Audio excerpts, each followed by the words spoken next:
کہ یہ کیا کرتے تھے، گروہ بنا کر بھیجتے تھے لوگوں کو، کوفے میں جاؤ تو وہاں پر دمشق کے گورنر کے خلاف اور مصر کے گورنر کے خلاف الزامات لگاؤ، اس نے یہ کیا، وہ غبن کر گیا، وہ یہ کر گیا، وہ خیانت کر رہا ہے، وہ رشتہ داروں کو پال رہا ہے، اور عثمان کے خلاف بھی تقریریں کرو رضی اللہ تعالی عنہ۔ دمشق میں جاؤ تو کوفے کے گورنر کے خلاف، کیونکہ دمشق کے گورنر کے خلاف قرآن مجید کا فلسفہ شہادت بیان کیا تھا۔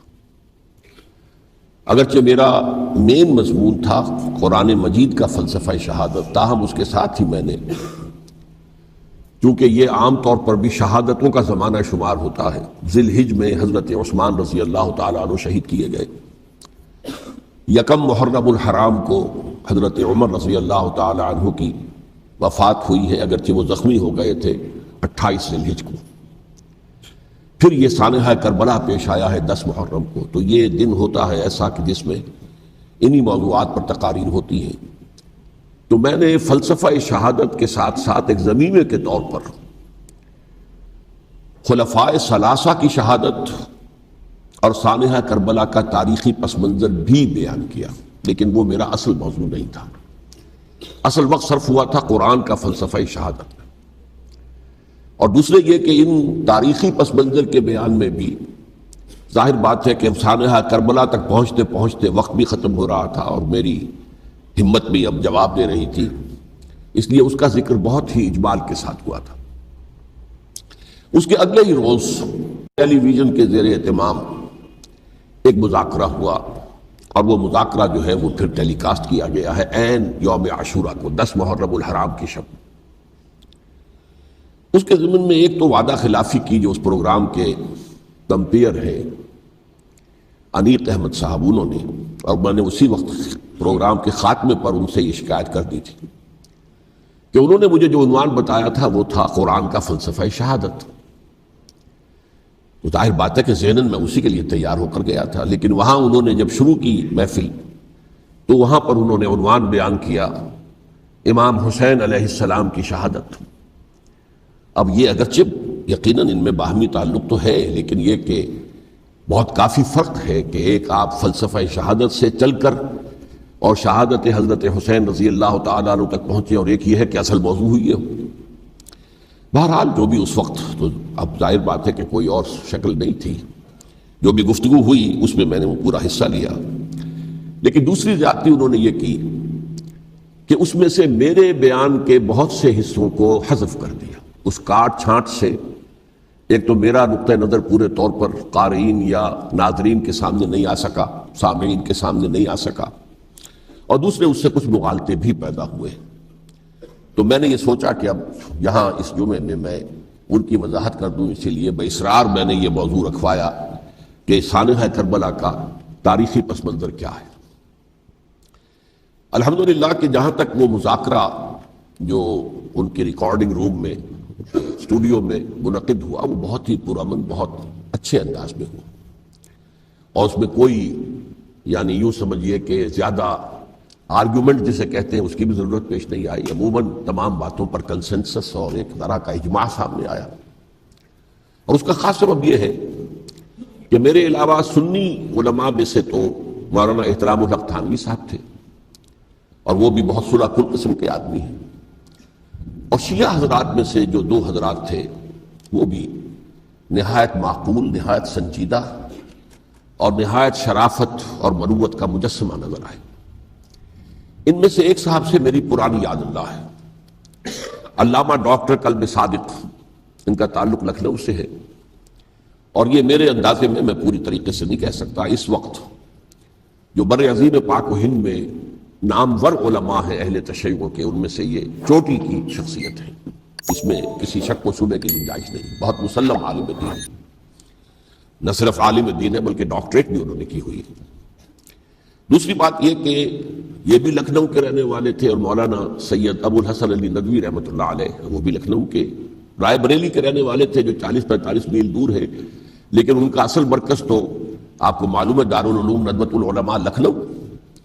تو ان کے ساتھ ان کے بڑے ہی برادرانہ تعلقات ہیں، ایک دوسرے سے بڑی محبت، اور مولانا علی میاں رحمۃ اللہ علیہ بھی ان کے اجتماعات میں جا کر شریک ہوتے رہے ہیں، اور انہوں نے ایک فقرہ بھی نقل کیا مولانا علی میاں رحمۃ اللہ علیہ کا کہ آج ہمیں کوفے اور دمشق کی طرف دیکھنے کی ضرورت نہیں ہے بلکہ کربلا کی طرف دیکھنے کی ضرورت ہے۔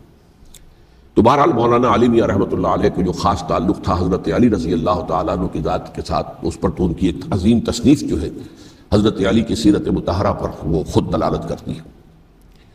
تو علامہ ڈاکٹر قلب صادق جو ہے وہ ایک تو اہل تشیع کے چوٹی کے علماء میں سے ہیں۔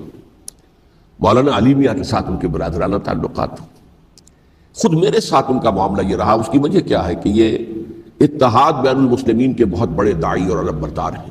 شیعہ سنی جو ہے منافرت اور مخاصمت کی بجائے چاہتے کہ مفاہمت ہو اور قرب ہو اور غلط فہمیوں کا ازالہ۔ اسی وجہ سے ان کی خصوصی نظر عنایت مجھ پر رہی ہے۔ مجھے یہ تو پوری طرح یاد نہیں کہ کراچی میں بھی ان سے ملاقات ہوئی تھی یا نہیں، لیکن ایک مرتبہ لاہور تشریف لائے تھے اور وہاں مجھ سے ملاقات ہوئی۔ پھر ایک مرتبہ میں نیو یارک میں تھا اور اتفاقاً ان کا بھی وہیں پر قیام تھا یا تشریف آوری ہو گئی تھی، تو وہاں بھی بڑی مفصل ملاقات کے لیے وہ تشریف لائے تھے۔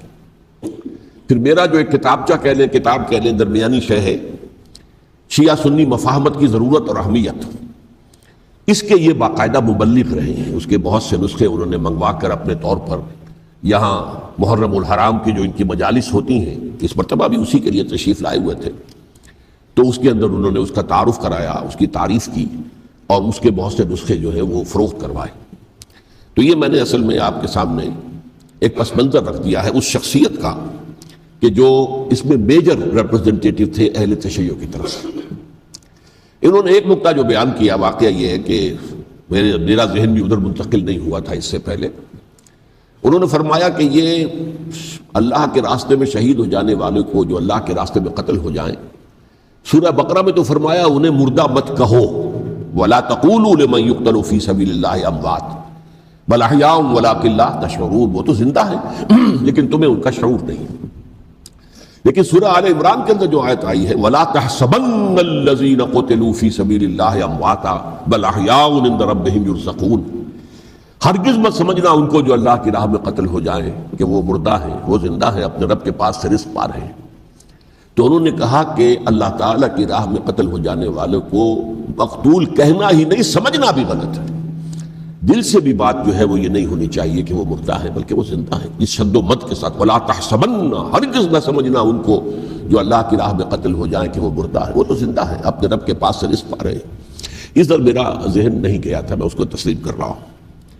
دوسرے جو شیعہ عالم دین تھے، مجھے ان کا پورا نام مستحضر نہیں ہے، نقوی صاحب، وہ بھی ڈاکٹر بھی ہیں اور عالم دین ہیں، وہ بھی تھے، اور وہ بھی بہت ہی یوں سمجھیے کہ یعنی دلیل کو تسلیم کرنے والے اور بہت ہی معقول انداز میں گفتگو کرنے والے تھے۔ بہرحال جب وہ مذاکرہ شروع ہوا تو سب سے پہلے ڈاکٹر قلب صادق صاحب کو دعوت دی گئی کہ وہ اظہار خیال کریں۔ انہوں نے انہی دو آیتوں کے حوالے سے جو ابھی میں نے بیان کی ہے، ایک نقطہ بھی بیان کیا، کچھ اور باتیں بھی بیان کی۔ اس کے بعد جب میری باری آئی تو میں نے کہا کہ مجھ سے کچھ اور سوال کیا گیا تھا، لیکن میں نے کہا کہ میں پہلے بات وہیں سے شروع کرنا چاہتا ہوں۔ سوال یہ کیا گیا تھا ڈاکٹر قلب صادق سے کہ قرآن کا فلسفہ شہادت کیا ہے، تو میں نے کہا جو سوال آپ نے ان سے کیا تھا میں اس کے جواب سے اپنی بات شروع کرنا چاہتا ہوں کہ میرے نزدیک قرآن مجید میں اللہ کی راہ میں قتل ہونے کے لیے لفظ شہادت آیا ہی نہیں ہے۔ حدیث میں ضرور آیا ہے بصیغہ مجہول، فقد استشہد، اس کی شہادت قبول کر لی گئی یا اس کو شہید بنا لیا گیا، اور اس معنی میں صرف ایک جگہ پر امکان ہے پورے قرآن میں، سورہ آل عمران کی ایک آیت میں، وَيَتَّخِذَ مِنْكُمْ شُهَدَاءَ، کہ وہاں اس کے معنی لیے جا سکے مقتول فی سبیل اللہ کے، باقی کہیں بھی نہیں۔ یہ تو اصل میں کار رسالت کے لیے ایک اصطلاح ہے۔ ہر رسول شاہد بن کر آیا، شہید بن کر آیا، یہاں دنیا میں وہ اپنے عمل سے، اپنے قول سے، انفرادی اجتماعی سطح پر حق کی گواہی دیتا رہا، اور قیامت کے دن کھڑے ہو کر پروزیکیوشن وٹنس کی حیثیت سے اپنی قوم کے خلاف گواہی دے گا کہ اللہ میں نے ان کے سامنے تیرا پیغام پہنچا دیا تھا، اب جو کچھ انہوں نے کیا اس کے ذمہ دار یہ ہے۔ دے کانٹ پلیڈ اگنورنس، وہ یہ نہیں کہہ سکتے کہ ہمیں معلوم نہیں تھا، ہمیں بتایا نہیں گیا تھا۔ بہرحال اس پر مجھے بڑی خوشی ہوئی جب علامہ نقوی صاحب نے اس نقطے کو بہت سراہا، اور انہوں نے تسلیم کیا کہ کچھ دنوں سے مجھے بھی یہ خیال ہو رہا تھا، یعنی یہ کہ یہ کوئی زیادہ پرانا خیال ان کا نہیں تھا۔ انہوں نے فرمایا کچھ دنوں سے مجھے بھی یہ خیال ہو رہا تھا کہ قرآن میں تو یہ لفظ شہید اور شہادت اس معنی میں ہے ہی نہیں۔ میرا گمان یہ ہے کہ چونکہ اس موضوع پر میں نے بہت تقریریں کی، سال ہر سال سے تقریریں کر رہا ہوں، قرآن کا فلسفہ شہادت کیا ہے، اور اس کے حوالے سے یہ کہ امت مسلمہ کا کیا فرض منصبی ہے، شہادت علی الناس کی کیا ذمہ داری ہے جو امت مسلمہ پر ہے، تو یہ تو میری دعوت قرآنی کے اہم مضامین میں سے ہے۔ تو ہو سکتا ہے کہ میری ہی کسی تقریر کی کوئی اڑتی ہوئی خبر ان کے کانوں تک پہنچی ہو، واللہ عالم، لیکن انہوں نے اس نقطے کو سراہا، اور مجھے اللہ کے فضل و کرم سے مجھے اس پر خوشی ہوئی کہ بجائے اس کے کہ وہ اس پر کوئی آرگیومنٹ کرتے، کوئی بحث و تبحیث کرتے، انہوں نے میری اس بات کو تسلیم کیا اور اس کی گویا کہ تائید کی۔ پھر میں نے عرض کیا کہ جہاں تک خلفائے ثلاثہ کی شہادت کا اور شہادت حسین یا سانحہ کربلا رضی اللہ تعالیٰ عنہم اجمعین کا تعلق ہے، اصل میں اس کو نہیں سمجھ سکتے لوگ جب تک کہ ریولیوشن اور کاؤنٹر ریولیوشن کا فلسفہ سمجھ میں نہ آئے۔ جب کسی ملک میں کسی خطہ ارضی میں کوئی انقلابی تحریک چل رہی ہوتی ہے، ظاہر بات ہے ابتدا میں تو انقلابی لوگ چند ہوتے ہیں، کمزور ہوتے ہیں، ضعیف ہوتے ہیں، ان سے کوئی خطرہ محسوس نہیں ہوتا، لیکن کشاکش کے دوران ایک وقت آ جاتا ہے کہ پھر جو مخالف انقلاب ہیں وہ یہ سمجھ بیٹھتے ہیں، سمجھ جاتے ہیں کہ اب ہماری پیش نہیں جا رہی، اب ہمارا بس نہیں چلے گا، لہذا سر جھکا دو۔ اسے پنجابی محاورے میں کہا جاتا ہے نیوی پاؤ، اس وقت تو وقت کو گزارو۔ اب اس کے بعد پھر کوئی موقع ملا تو دیکھیں گے کہ اس انقلاب کو ہم انڈو کر سکیں، کاؤنٹر ریولیوشنری موومنٹس۔ یہ اصل میں فلسفہ سمجھ میں نہ آئے، اور ریولیوشن کا فلسفہ سمجھ میں نہ آئے تو سیرت النبی سمجھ میں نہیں آ سکتی۔ منہج انقلاب نبوی میری کتاب ہے، اس کو پڑھیے تو سیرت کا وہ تجزیہ آپ کے سامنے آئے گا جو آپ کی آنکھیں کھول دے گا کہ سیرت کو ہم کیا سمجھتے رہے اور سیرت اصل میں ہے کیا۔ بہرحال یہ کاؤنٹر ریولیوشنری موومنٹس تھیں کہ جب عرب میں حضور کو فیصلہ کن قوت حاصل ہو گئی تو جو بھی مخالفین تھے انہوں نے سر جھکا لیا، سرنڈر کیا، اسلام لے آئے، گویا کہ چھپ گئے اسلام کے لبادے میں۔ لیکن وہ تھے اسی طاق میں کہ پھر کبھی موقع ملے تو پھر ہم اس نظام کو دہو بالا کر دیں، تلپٹ کر دیں۔ یہ رد عمل سب سے پہلے خود عرب کے اندر پیدا ہوا، کیونکہ مشرکین عرب کو جب سورہ توبہ کی پہلی 6 آیات نازل ہوئی ہیں جن میں الٹیمیٹم دے دیا گیا کہ اب کسی مشرک قبیلے سے کوئی معاہدہ اللہ کا اور اس کے رسول کا نہیں ہوگا، تمہیں 4 مہینے کی مہلت دی جا رہی ہے، یا ایمان لے آؤ اور یا تمہیں قتل کر دیا جائے گا۔ یہ بہت سخت آیات ہے قرآن کی، سورہ توبہ کی ابتدائی 6 آیات، اور حضرت علی رضی اللہ تعالیٰ عنہ کا کہنا یہ ہے کہ اس آپ کو معلوم ہے کہ مصحف میں یہ واحد صورت ہے جس سے پہلے بسم اللہ الرحمن الرحیم نہیں لکھی بھی آپ کو نظر آتی، باقی 113 صورتوں کے شروع میں بسم اللہ الرحمن الرحیم ہے۔ تو کیا وجہ ہے یہاں کیوں نہیں ہے؟ حضرت علی کا فرمانا ہے کہ یہ صورت تو تلوار ہاتھ میں لے کر اتری ہے، اور بسم اللہ الرحمن الرحیم میں اللہ تعالیٰ کے 2 اسماء ہیں، الرحمن الرحیم، تو یہ گویا کہ اس سے متضاد صورتحال ہے کہ اب تمہارے لیے آخری موقع ہے، یا ایمان لے آؤ اور یا قتل کر دیے جاؤ۔ اس میں ایک تیسری گنجائش خود بخود نکلتی تھی، یا یہ ملک چھوڑ کر چلے جاؤ، اور ایسا بہت سے لوگوں نے کیا بھی، لیکن اکثر لوگوں نے گردن جھکا لی۔ لیکن رد عمل ظاہر ہوا، ایک تو مرتدین کھڑے ہو گئے جنہوں نے نئی نبوتوں کو مان لیا، ایک مانعین زکوٰۃ کھڑے ہو گئے کہ ہم زکوٰۃ تمہیں نہیں دیں گے۔ یہ رد عمل تھا مشرک عرب کا، مشرکین عرب کا۔ اور حضرت ابو بکر رضی اللہ تعالیٰ عنہ کے دفتر فضائل کا یہ بڑا اہم باب ہے، ود این آئرن فسٹ، حالانکہ وہ بہت رقیق القلب، کمزور ضعیف الجسہ انسان تھے، لیکن یہ کہ عظیمت کوہ ہمالا جو ہے ان کے اندر ظاہر ہوئی ہے، ود این آئرن فسٹ انہوں نے ان ساری جو رد عمل کی جو تحریکیں تھی انہیں کچل کر رکھ لی، اور پھر پورے عرب کو گویا کہ اثر نو اس میں اسلام کے نظام کو کنسولیڈیٹ کر کے حضرت عمر کے حوالے کر دیا رضی اللہ تعالیٰ عنہ۔ حضرت عمر کے زمانے میں جو جنگیں ہوئیں اس میں سلطنت روما جو ہے، جو اس وقت کی 2 سپر پاورز تھیں، سلطنت روما، قیصر روم ہرقلیس، ہرقل تھا اس وقت کا جو رومی جو قیصر روم تھا، حکمران تھا، شہنشاہ تھا، اور دوسری طرف ایرانی مملکت تھی، خسرو پرویز تھا۔ لیکن یہ کہ عیسائیت کے ساتھ اسلام کا اس طرح کا تصادم نہیں ہوا تھا حضور کے زمانے میں، بلکہ نجاشی رحمۃ اللہ علیہ نے تو مسلمانوں کو پناہ دی تھی۔ مقوقس پیٹریارک جو تھے اس کے الیگزینڈریا کے، انہوں نے حضور کے جو نامہ مبارک گیا تھا اس کا بہت اکرام کیا، تکریم کی، تحفے بھیجے حضور کی خدمت میں۔ ہرقل نے بھی کوشش کی تھی کسی طریقے سے، جیسے کوئی 250 برس پہلے یا 300 برس پہلے، 300 برس پہلے جیسے کانسٹنٹائن جو ایمپرر تھا روم کا، اس نے عیسائیت قبول کی تھی اور ساری سلطنت عیسائی ہو گئی تھی، لہذا اس کی سلطنت باقی رہی، اس کی حکومت باقی رہی۔ اسی طرح ہم سب مسلمان ہو جائیں، لیکن اس میں وہ ناکام ہو گیا۔ لیکن یہ کہ کوئی اس نے کنفرنٹیشن نہیں کی حضور سے۔ البتہ ایران کا معاملہ یہ تھا کہ اس کے پرخچے اڑ گئے. اس نے حضور کے نامہ مبارک کو چاک کیا تھا. حضور نے فرمایا جب اطلاع ملی کہ اس نے اپنی سلطنت کو چاک کر دیا ہے، اس کے ٹکڑے کر دیے. بہرحال وہاں رد عمل شدید تھا، اور ایرانی جان لیجئے کہ ان کے اندر بہت اسٹرانگ نیشنلزم ہے، آج بھی ہے اسٹرانگ نیشنلزم. لہذا ان کے ہاں رد عمل شدید تھا. ان کی تو سلطنت ختم ہو گئی، نسیہ منسیہ ہو گئی، وجود نہیں رہا. لہذا وہاں سے جو کاؤنٹر ریولوشن شروع ہوا ہے وہ پھر ہرمزان جو ایک بہت بڑا جرنیل تھا، اس نے بڑی عیاری کے ساتھ اپنی جان بچائی تھی. یہ بڑا دلچسپ واقعہ ہے کہ وہ یعنی کنڈمڈ تھا اسلامی حکومت کی طرف سے، خلافت کی طرف سے، کہ وہ جہاں بھی پایا جائے اس کو قتل کرنا ہے. حضرت عمر کی عدالت میں لا کے پیش کیا گیا. حضرت عمر نے کہا یہ واجب القتل ہے، قتل کر دو اس کو. اس نے کہا اچھا مجھے ذرا پانی پلا دیجیے. حضرت عمر نے فرمایا ٹھیک ہے بھائی پانی لاؤ، پانی دے دو. پانی کا کٹورا کہ مجھے پہلے ضمانت دیجیے کہ جب تک میں یہ پانی نہ پی لوں مجھے قتل نہیں کیا جائے گا. ہاں ہمارا وعدہ. اس نے وہ کٹورا پھینک دیا پانی کا. کرو مجھے قتل کیسے کرو گے، میں نے وہ پانی تو نہیں پیا. اس سے اپنے آپ کو بچایا اس نے. بہرحال آپ اختلاف کر سکتے ہیں کہ حضرت عمر کو اس عذر کو قبول نہیں کرنا چاہیے تھا، لیکن بہرحال ان کی اپنی مروت اور شرافت تھی کہ اپنے وعدے کا پاس کیا. اس کی سازش سے ابو لولو فیروز اس نے حضرت عمر کو شہید کیا. یہ گویا کہ دوسری کاؤنٹر ریولوشنری موومنٹ تھی. انہوں نے یہ سمجھا تھا کہ یہ ساری چکی جو چل رہی ہے، جیسے چکی کی ایک کلی ہوتی ہے، وہ کلی جگہ سے ہٹ جائے تو چکی کیسے چلے گی. یہی بات حضرت علی نے فرمائی تھی حضرت عمر سے رضی اللہ تعالی عنہما. جب شام کے محاذ پر کچھ پسپائی سی ہو رہی تھی تو حضرت عمر نے ارادہ کیا میں خود جاؤں گا محاذ پر اور کمانڈ کروں گا. حضرت علی رضی اللہ تعالی عنہ نے فرمایا کہ نہیں امیر المومنین آپ مت جائیں.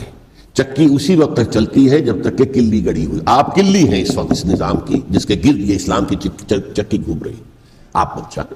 لہذا حضرت عمر نے ان کی بات مانی. اس قدر صائب مشورہ تھا جو دیا تھا. بہرحال انہوں نے یہ سمجھا تھا کہ عمر ہی کے بل پر چل رہا ہے یہ سب کچھ، لہذا عمر کو پیچھے ہٹا دینے سب بیٹھ جائے گا. لیکن ظاہر بات ہے کہ محمد الرسول اللہ کی بنائی ہوئی عمارت صلی اللہ علیہ وسلم اتنی کمزور نہیں تھی. اس کے بعد حضرت عمر کے انتقال کے بعد حضرت عثمان کا انتخاب ہوا، اور حضرت عثمان کے بھی 10 سال پہلے جو ہے وہ بالکل حضرت عمر کی جو دور خلافت ہے اس کے بالکل مشابہ ہے، مماثل. ہمارے ذہنوں میں یہ تصور بٹھا دیا گیا کہ سارے 12 سال شاید فتنہ ہی فتنہ رہا، فساد ہی فساد رہا، دنگا رہا، لڑائی رہی. نہیں 10 سال پورا امن. اور جس طریقے سے فتوحات کا سیلاب حضرت عمر کے زمانے میں جا رہا تھا اسی طریقے سے حضرت عثمان کے 10 سالوں کے دوران گیا. آخری 2 سالوں میں ایک فتنہ اٹھا ہے. یہ فتنہ کیا ہے اس کو سمجھ لیجیے. مذاہب کی جو 3 سے کنفرنٹیشن ہوئی تھی، ایک تو یہ کہ مملکتوں میں سے مملکت ہرقل، مملکت روم، مملکت ایران. رومی سلطنت کی 2 ٹانگیں مسلمانوں نے توڑ دی، شمالی افریقہ سے نکال دیا، مغربی ایشیا سے نکال دیا. لیکن یورپ میں وہ قائم تھا، اس کی سلطنت تھی.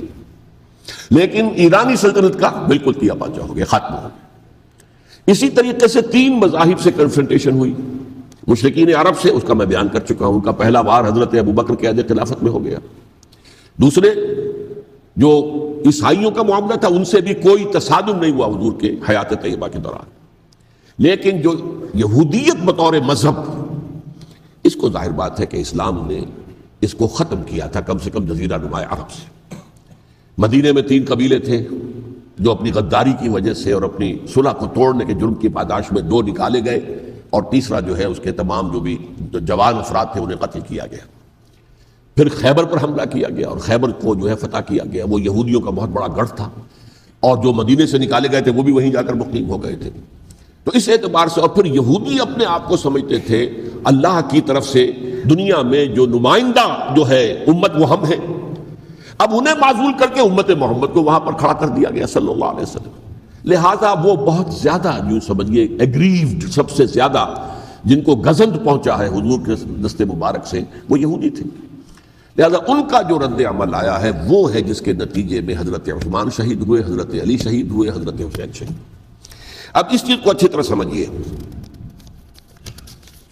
یہ جو رد عمل ہے یہ ایک شخص کے ذریعے سے آیا، اور اسی لیے بعض لوگ یہ سمجھتے ہیں کہ یہ خامخواہ کی کہانی ہے. کیا ایک آدمی اتنا بڑا کام کر سکتا؟ عبداللہ ابن سبا ایک یہودی جو اسلام کا لبادہ اوڑھ کر حضرت عثمان کے عہد خلافت میں مدینے میں آ گیا. ٹھیک، اس کے بارے میں تو میں بعد میں عرض کروں گا. لیکن ایک شخص کیا کچھ کر سکتا ہے اس کی مثال میں دے دوں آپ کو. پہلے حضرت مسیح علیہ السلام کے پورے دین کو ایک شخص نے ختم کر دیا، سینٹ پال جسے دنیا جانتی ہے جس کے نام سے، توحید کو تثلیث میں بدل دیا۔ حضرت عیسیٰ علیہ السلام تو توحید کی تلقین کر کے گئے تھے، توحید ختم، تثلیث ختم، جس میں پہلے باپ ماں اور بیٹا تھے، اس کے بعد باپ بیٹا اور روح القدس ہو گئے، تثلیث۔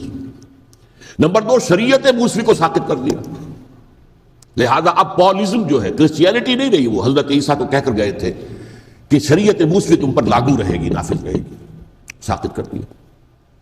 نمبر 3، اس نے عیسائیت کے دائرہ تبلیغ کو وسیع کر دیا، جنٹائلز یا گوئمز کے اندر بھی، غیر یہودیوں میں، حالانکہ حضرت مسیح کہہ کر گئے تھے کہ تمہیں صرف یہودیوں سے خطاب کرنا ہے، اور میں صرف اسرائیل کے گھرانے کی کھوئی ہوئی بھیڑوں کی تلاش میں آیا۔ اب آپ دیکھیے حضرت مسیح کے فوراً بعد اور حضرت مسیح کی زندگی کے دوران جب تک کہ وہ موجود تھے، وہ بدترین دشمن تھا حضرت مسیح علیہ السلام کا۔ بعد میں لبادہ اڑا، اور یہ کہ مجھے مکاشفہ ہوا ہے، مکاشفے میں مسیح سے میری ملاقات ہوئی ہے، میں ان پر ایمان لے آیا ہوں، اور پھر اس نے اپنے زہد اور دینداری کا جو بھی فراڈ تھا اس کے نتیجے میں اپنی حیثیت بنا لی، دین مسیحی کو بالکل ختم کر دیا۔ آج کہاں ہے وہ دین مسیح؟ دی 100 کے مصنف نے بھی صاف لکھا ہے کہ جب تک حضرت مسیح دنیا کے اندر موجود تھے، عیسائیت کی حیثیت یہودیت نے ایک فرقے سے زیادہ نہیں تھی، یہودیوں کا ایک فرقہ، ایک جماعت، بس۔ یہ سینٹ پال ہے جس نے اسے ایک مستقل مذہب کی حیثیت اختیار کی ہے، تو اٹ شوڈ بی کالڈ پالزم، اور یہ ایک آدمی کا کارنامہ۔ اسی طریقے سے یہ تو ہو گیا حضرت مسیح کے فوراً بعد، رفع سماوی کے فوراً بعد۔ 1500 برس کے بعد ایک تحریک چلی ہے یورپ کے اندر، اصلاح مذہب، اور اس کی پشت پر بھی یہودی ذہن تھا۔ یہودی ذہن نے عیسائیت کو 2 حصوں میں تقسیم کر دیا، کیتھولک اینڈ پروٹیسٹنٹس، اور پروٹیسٹنٹس کو اپنا اعلی کار بنایا۔ یہ ایک علیحدہ مضمون ہے جس پر میں تفصیل میں نہیں جانا چاہتا، میری کتاب بھی موجود ہے اس موضوع پر، سابقہ اور موجودہ مسلمان امتوں کا ماضی، حال و مستقبل، اس میں میں نے تفصیل بیان کی۔ یہ جو تقسیم ہوا ہے تو وہ پہلی بات ایک یہودی، جیسے کہ علامہ اقبال نے، مارکس بھی تو ایک یہودی تھا نا، تو ابلیس کی مجلس شورا میں بڑا پیارا شعر ہے، وہ یہودی فتنہ گر، وہ روح مصدق کا بروز، ہر قبا ہونے کو ہے اس کے جنون سے چاک چاک۔ یہ ایک یہودی فتنہ گر مارکس نے وہ تصور دنیا کو دیا جس نے عظیم انقلاب برپا کیا روس کے اندر، بولشوک ریولوشن، اور جو پھر آدھی دنیا تک پھیل گیا۔ آج سے 50 سال پہلے امریکہ کانپتا تھا، روس کے سامنے کھڑا ہوا کانپ رہا تھا، اس لیے کہ روس سائنٹیفک ترقی میں امریکہ سے بہت آگے تھا، اس کے ایسٹروناٹس پہلے گئے ہیں خلا کے اندر، امریکہ تو بہت پیچھے تھا۔ بہرحال اس نے جس طریقے سے USSR کا خاتمہ کرایا ہے وہ ایک علیحدہ بات ہے، میں اس وقت اس طرف نہیں جانا چاہتا، لیکن جان لیجئے کہ وہ ایک شخص کا کارنامہ، وہ یہودی فتنہ گر، وہ روح مصدق کا بروز، ہر قبا ہونے کو ہے اس کے جنون سے تار تار۔ اسی طرح وہ عبداللہ ابن سبا، یہودی فتنہ گر۔ آج اہل تشیع میں سے بعض حضرات کہتے ہیں کہ یہ عبداللہ ابن سبا یہ تو افسانوی شخصیت ہے، اس کی حقیقت کوئی تھی ہی نہیں، حالانکہ ان کی اپنی کتاب میں رجال کشی کے اندر اس کا ذکر موجود ہے، اور یہ بھی موجود ہے کہ حضرت علی رضی اللہ تعالیٰ عنہ نے اپنے عہد خلافت میں اسے زندہ جلوایا ہے۔ اس کی وجہ کیا تھی؟ یہ آیا مدینے کے اندر اسلام کا لبادہ اوڑھ کر، اس نے چند عقیدوں کی اشاعت شروع کی۔ سب سے پہلے حضرت علی تو خدا ہیں، گاڈ انکارنیٹ، اوتار کا تصور، جیسے ہندوؤں میں ہے رام چندر جی خدا کا اوتار، اور عیسائیت میں بھی پہلے گاڈ انکارنیٹ کا تصور تھا کہ حضرت مسیح خدا کا اوتار، انکارنیشن آف گاڈ۔ تو اس نے کہا کہ حضرت علی تو خدا کا اوتار ہے، خدا ہے۔ نمبر 2، اس نے کہا کہ ہر نبی کا ایک وصی ہوتا ہے جس کے حق میں وہ وصیت کرتا ہے، تو حضور صلی اللہ علیہ وسلم کے وصی حضرت علی ہیں، لہذا خلیفہ تو اول روز سے حضرت علی ہیں، حضرت ابو بکر، حضرت عمر، حضرت عثمان یہ تو غاصب ہیں، اور حضرت عثمان کی خلافت تھی اس وقت تو خاص طور پر۔ پھر اس نے جو قبائلی عصبیت تھی اسے بھڑکایا۔ پرانی جو عصبیت چل رہی تھی قریش کے اندر، وہ 2 گھرانے ایک دوسرے کے مد مقابل تھے۔ دیکھیے، ایک ہوتا ہے قبیلہ، ایک ہوتا ہے گھرانہ۔ ہمارے پنجاب میں ایک قبیلہ ہے وٹو قبیلہ، اس کے گھرانے بہت سے، مانے کے، لالے کے، سجے کے، شامت کے، یعنی کوئی لالا تھا ان میں سے بڑا، ان کے بیٹے ہو گئے لالے کے، ان کی اولاد، خاندان یہ کہلاتے ہیں۔ قبیلہ ایک، یہ وٹو قبیلہ۔ تو قبیلہ تھا قریش، اس میں گھرانے بہت تھے، بنو ہاشم، بنو امیہ، بنو تیم، بنو عدی، یہ بہت سے گھرانے تھے۔ تو چوٹی کے 2 گھرانے جو تھے وہ بنو ہاشم اور بنو امیہ، ان کے درمیان چپقلش تھی، مقابلہ، مسابقت. اور یہ مسابقت فی الخیر بھی ہوتی تھی. اگر انہوں نے غریبوں کو کھانے کھلائے ہیں تو ہم ان سے بڑھ کر کھلائیں گے، اگر وہ حاجیوں کی خدمت کرتے ہیں تو ہم ان سے بڑھ کر کریں گے. تو ان کے اندر یہ مسابقت الخیر بھی تھی، لیکن چپقلش تھی کہ کوئی ہم سے آگے نہ نکل جائے. وہ سمجھتا تھا وہ آگے نہ نکل جائے. اس شخص نے اس پرانی عصبیت کو تازہ کیا کہ حضور تو بنو ہاشم میں سے تھے، لہذا خلافت حق ہے بنو ہاشم کا، یہ غاصب ہے. اس سے پہلے دو خلفاء جو تھے وہ نہ بنو ہاشم سے تھے نہ بنو امیہ سے تھے. حضرت ابو بکر بنو تیم میں سے تھے، چھوٹا قبیلہ تھا. حضرت عمر بنی عدی میں سے تھے، وہ بھی چھوٹا قبیلہ تھا. یہ حضرت عثمان پہلے خلیفہ جو بنو امیہ میں سے تھے، جن کی پرانی چپقلش بنو ہاشم سے تھی. اب اس کو موقع مل گیا کہ پرانی قبائلی عصبیت کو بھڑکائے. یہ ہے اصل میں اس فتنے کا پس منظر عبداللہ ابن سبا نے جو آ کر پھیلایا ہے. اور اس کی تفصیل میں اس وقت میں نہیں جا سکتا، کیسے یہ فتنہ پروان چڑھا، کیا انہوں نے اسٹریٹجی اختیار کی. کہ یہ کیا کرتے تھے، گروہ بنا کر بھیجتے تھے لوگوں کو. کوفے میں جاؤ تو وہاں پر دمشق کے گورنر کے خلاف اور مصر کے گورنر کے خلاف الزامات لگاؤ، اس نے یہ کیا، وہ غبن کر گیا، وہ یہ کر گیا، وہ خیانت کر رہا ہے، وہ رشتہ داروں کو پال رہا ہے. اور عثمان کے خلاف بھی تقریریں کرو رضی اللہ تعالیٰ عنہ. دمشق میں جاؤ تو کوفے کے گورنر کے خلاف، کیونکہ دمشق کے گورنر کے خلاف بات کرو گے تو لوگوں کو معلوم ہوگا کہ یہ جھوٹ بول رہے ہیں. لیکن یہ کہ وہاں تو تم بات کرو کوفے کے گورنر کے خلاف اور مصر کے گورنر کے خلاف اور حضرت عثمان کے خلاف. مصر میں جاؤ تو بات کرو کوفے کے اور شام کے گورنر کے خلاف اور حضرت عثمان کے خلاف. یہ انہوں نے ایسا اٹھایا. اور اس زمانے میں آپ کو معلوم ہے ذرائع رسل و رسائل تھے نہیں، نہ اس فتنے کی پتہ چل سکا جب تک کہ وہ فتنہ جو ہے پوری طرح برگ و بار لا کر تراور درخت نہیں بن گیا. اس کے نتیجے میں حضرت عثمان رضی اللہ تعالیٰ عنہ شہید ہوئے، اور خلیفہ پھر حضرت علی رضی اللہ تعالیٰ عنہ کو انہی سوائیوں نے، جنہوں نے گھیراؤ کیا تھا، جنہوں نے حضرت عثمان کو شہید کیا ہے، یہی حضرت علی رضی اللہ تعالیٰ عنہ کے ارد گرد ہو گئے. اور حضرت علی رضی اللہ تعالیٰ عنہ بھی نہیں چاہتے تھے خلافت کی بیعت لینا، لیکن آخر کیا کرتے؟ کیا وہ امت کو بغیر خلیفہ کے چھوڑ دیتے؟ حضرت زبیر سے کہا گیا، انہوں نے نہیں مانا، رد کر دی بات. حضرت طلحہ سے کہا گیا، انہوں نے نہیں مانا. حضرت علی سے کہا گیا، اب عشرہ مبشرہ میں سے یہی تو تھے نا، لہذا انہوں نے تسلیم کر لیا، خلافت ہو گئی. لیکن اس کے بعد جو خانہ جنگی ہوئی ہے، اس خانہ جنگی کے نتیجے میں نوٹ کر لیجئے کہ 1,00,000 کے قریب مسلمان ایک دوسرے کی تلواروں اور نیزوں اور برچھیوں اور تیروں سے ختم ہو گئے، ہلاک ہو گئے. یہ ہماری تاریخ کا تاریک ترین باب ہے. 5 سال، 4.5 سال حضرت علی کی خلافت کے اور 6 مہینے حضرت حسن کی خلافت کے رضی اللہ تعالیٰ عنہ. اس سے کیا ہوا کہ ایک طرف تو اسلام کی جو توسیع ہو رہی تھی، تھمتا نہ تھا کسی سے سیل رواں ہمارا، وہ سیلاب رک گیا. انٹرنل سیبوٹاج ہو گئی نا، اب تو اندر ہی آپس ہی میں اگر دستوں گریبان ہو گئے تو باہر اب کیا توسیع کرتے ہیں. وہ توسیع کا عمل رک گیا. اور یوں سمجھیے کہ جیسے ٹرک اگر کبھی چل رہا ہو، بھرا ہوا ہو، لوڈڈ، اور وہ چڑھائی چڑھ رہا ہو تو اگر کہیں موشن ٹوٹ جائے، ٹرک کو رکنا پڑے تو ڈرائیور کے جان پر بن جاتی، اس لیے کہ اس کو دوبارہ سٹارٹ کرنا، اور جبکہ وہ چڑھائی پر ہے، انکلائن پر ہے، آسان کام نہیں ہوتا. خطرہ ہوتا ہے وہ پیچھے جو ہے وہ نہ جائے. اور پہاڑی علاقوں میں آپ کو معلوم ہے ذرا پیچھے چلے جانے کا مطلب جو ہے بہت خطرناک جو ہے نتیجہ نکل سکتا ہے. بہرحال حضرت علی رضی اللہ تعالیٰ عنہ نے اپنے خلافت میں ایک کام یہ کیا. اب اس کی کیا مصلحتیں تھیں یہ تو انہی کے علم میں ہوگا، ہم قیاس کر سکتے ہیں، میں اس میں نہیں جانا چاہتا. ابھی تک خلافت کا مرکز تھا مدینہ منورہ، حضرت ابوبکر، حضرت عمر، حضرت عثمان، وہیں جہاں حضور صلی اللہ علیہ وسلم رہے تھے اور جہاں پر کہ حضور مدفون تھے. لیکن حضرت علی نے اپنا مرکز جو ہے وہ کوفہ بنا دیا. اچھا، اس کی ایک ظاہری وجہ یہ سمجھ میں آتی ہے کہ اسلام کا جو پھیلاؤ ہو گیا تھا، وہ سلطنت اتنی وسیع ہو گئی تھی کہ مدینہ منورہ بہت جنوب میں اور بڑے صحرا کو عبور کر کے جانا ہوتا تھا. کوفہ جبکہ ایسی مقام پر تھا کہ جہاں سے مشرقی راستہ جا رہا ہے ایران کو، عراق کے اندر تو ہے وہ شہر کوفہ، اور پھر ایران اور خراسان اور ہندوستان کو راستہ جا رہا ہے، وہیں سے شمال کی طرف جا رہا ہے، شام کی طرف اور ترکی کی طرف، اور وہاں سے پھر یہ کہ مغربی افریقہ کو بھی کنٹرول کرنا، جو شمالی افریقہ کو بھی آسان تھا. بہرحال حضرت علی نے کوفہ کو اپنا مرکز بنایا، اور نتیجہ یہ ہوا کہ سبائیوں کا بھی مرکز وہی بن گیا، چونکہ انہوں نے اپنے آپ کو گردا گرد رکھا حضرت علی کے رضی اللہ تعالیٰ. اب ظاہر بات ہے کسی پرٹیکولر پرسن کے خلاف تو کوئی مقدمہ موجود تھا نہیں. بلکہ جب جنگ جمل ہو رہی تھی، ابھی جنگ نہیں ہوئی تھی، حضرت عائشہ، حضرت طلحہ، حضرت زبیر وہ لے کر آئے تھے لشکر اس مطالبے کے لیے کہ حضرت عثمان کے قاتلوں کو سزا دی جائے، قصاص لیا جائے۔ حضرت علی رضی اللہ تعالیٰ عنہ سے گفت و شنید ہو رہی تھی، حضرت علی جو ہے اس پر آمادہ ہو گئے کہ ٹھیک ہے میں جو بھی قاتلین عثمان ہیں ان کو گرفتار کر کے سزا دوں گا۔ عین اسی وقت کوفے کی مسجد کے اندر جو ہے 10,000 کا مجمع کھڑا ہو گیا، ہم سب قاتل عثمان ہیں، لو ہم سے بدلہ کہاں سے لوگے؟ اور انہوں نے کیا کیا، جاتے ہی جنگ چھیڑ دی۔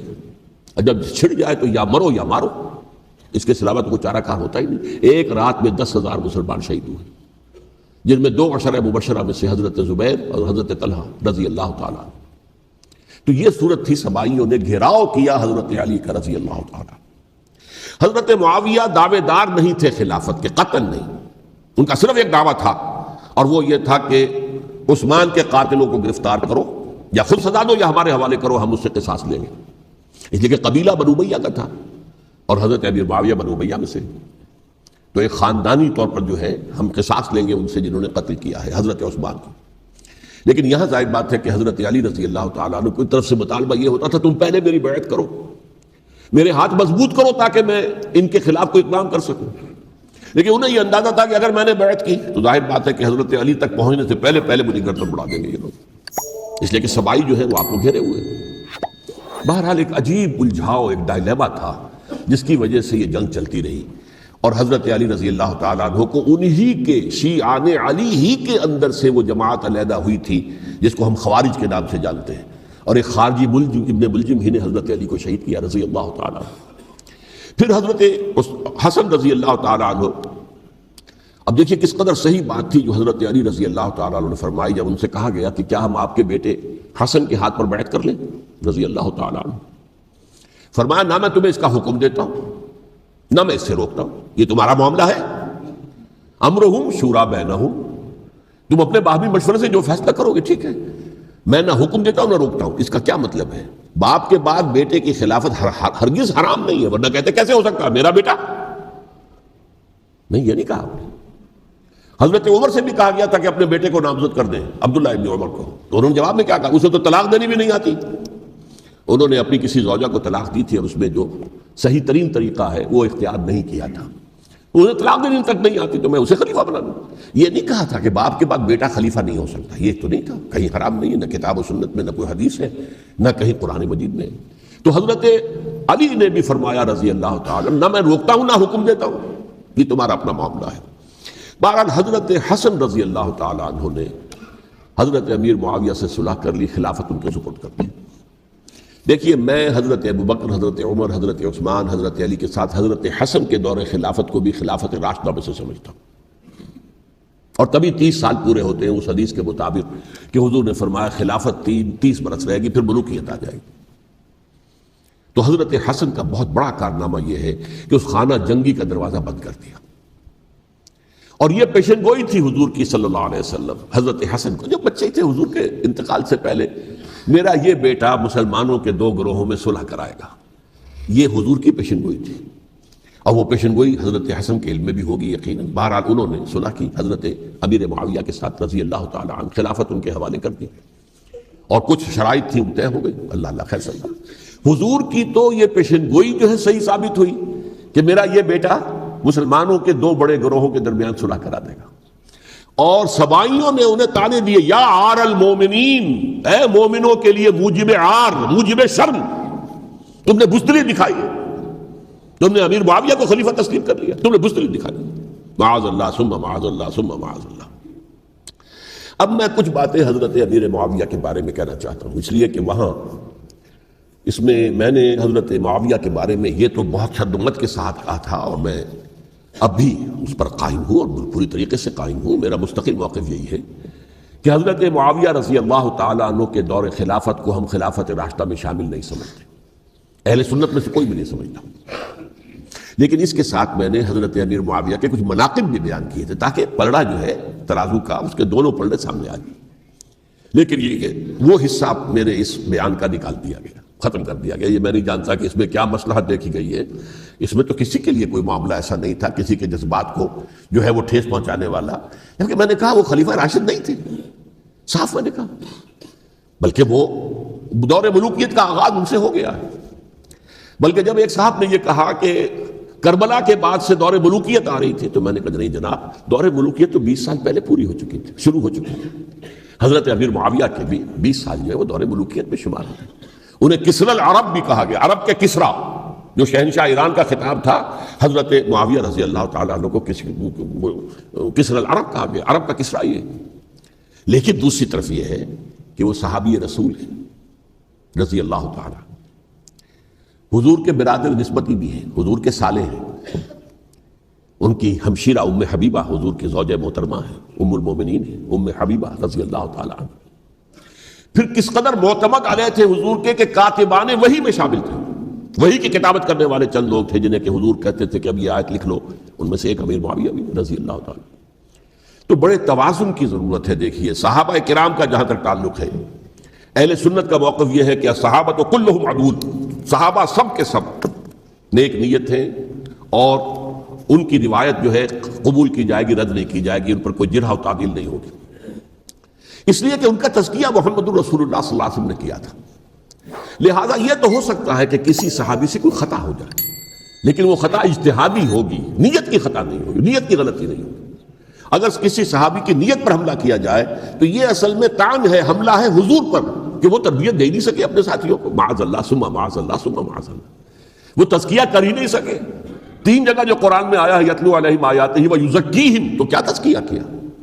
اگر ان کے قریب ترین ساتھی جو تھے، اگر ان کے اندر بھی بدنیتی تھی اور دنیا کی طلب تھی اور دنیا کے اندر اقتدار حاصل کرنے کا جذبہ تھا، تو پھر کیا تزکیہ کیا؟ معاذ اللہ ثم معاذ اللہ۔ لہذا صحابہ سب کے سب عدول ہیں، اور ان سے اختلاف ممکن ہے، لیکن ان کی نیت پر حملہ نہیں ہو سکتا۔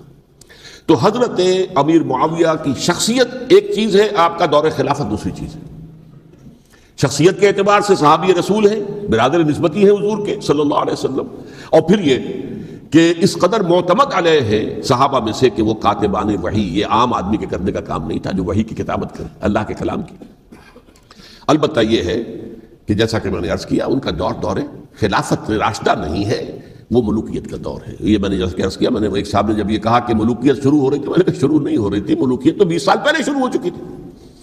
اسی طریقے سے ایک صاحب نے کہا تھا کہ اسلام کو قائم کرنے کے لیے حضرت حسین میدان میں آئے، میں نے کہا یہ بھی غلط ہے، اسلام تو 60 سال پہلے قائم ہو چکا تھا، نبی اکرم صلی اللہ علیہ وسلم کے دستے مبارک سے اسلام قائم ہو گیا، جعل الحق وزهق الباطل ان الباطل کان زهوقا، پھر 30 برس تک وہ کامل شکل کے اندر قائم رہا۔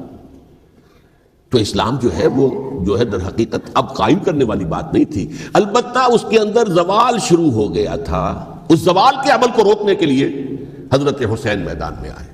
یہ ایک چیز کو صحیح تاریخی پرسپیکٹو میں رکھنا، تو جس طرح سے دین کو قائم کرنے کے لیے دیکھیں، قائم تو کیا محمد رسول اللہ صلی اللہ علیہ وسلم والذین معہ رضی اللہ تعالیٰ عنہ، انہوں نے کیا تھا۔ ہاں اب جو ہے وہ اپنی اس شاندار حیثیت سے نیچے گرنے لگا تھا، وہ میں بعد میں عرض کروں گا کہ میں نے اسے کیا عرض کیا تھا کہ یہ اس زوال کو روکنے کے لیے کسی طریقے سے یہ اپنی اصل حقیقت میں قائم رہے، یہ حضرت حسین رضی اللہ تعالیٰ عنہ کے سعی تھے۔ اچھا، حضرت امیر معاویہ کے جو 20 سال ہیں وہ پورے امن، سکون، اطمینان، کوئی جھگڑا، کوئی فساد، کوئی اختلاف، کوئی باہمی فانہ، کچھ نہیں، 20 سال۔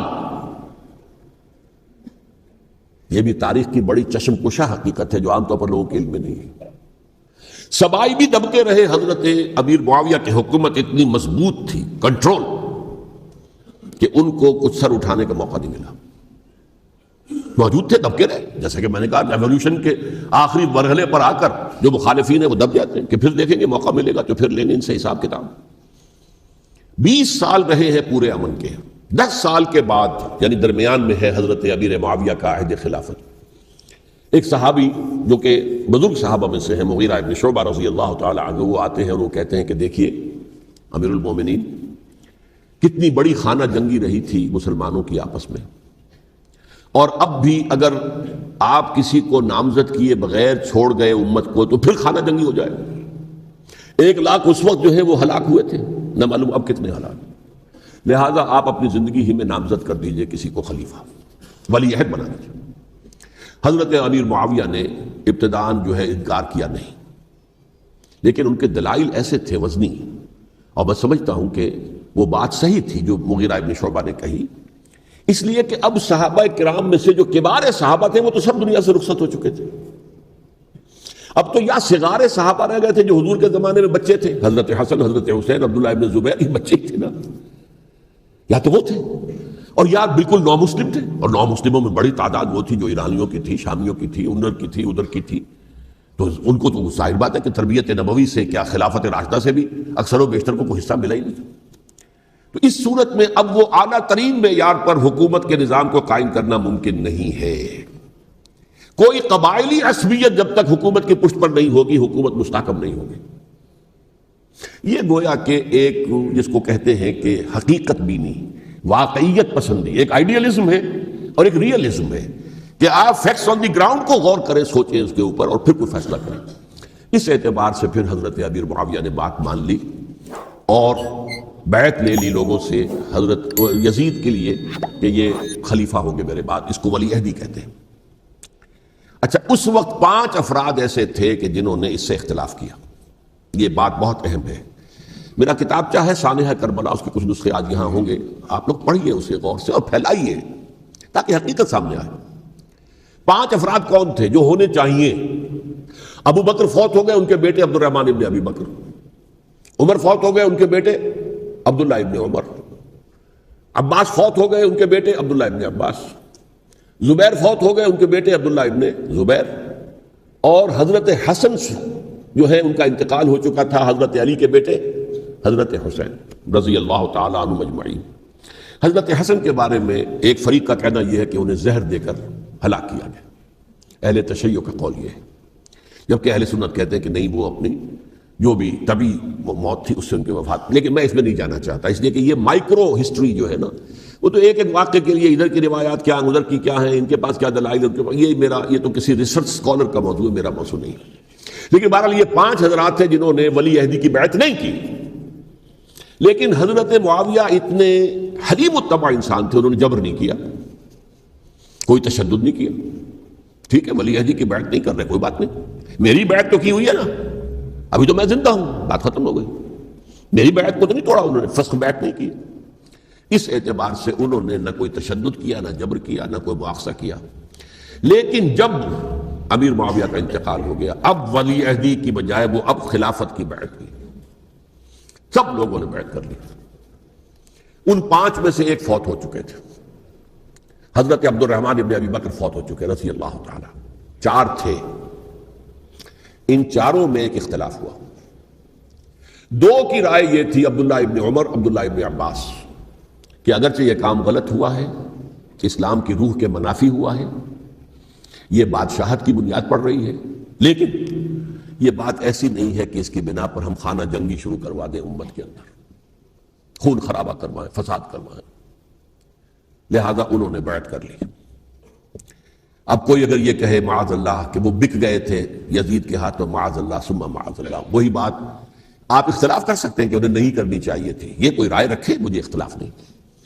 لیکن ان کی نیت پر حملہ کریں گے تو حملہ محمد رسول اللہ پر ہوگا صلی اللہ علیہ وسلم. عبداللہ ابن عمر کون ہے؟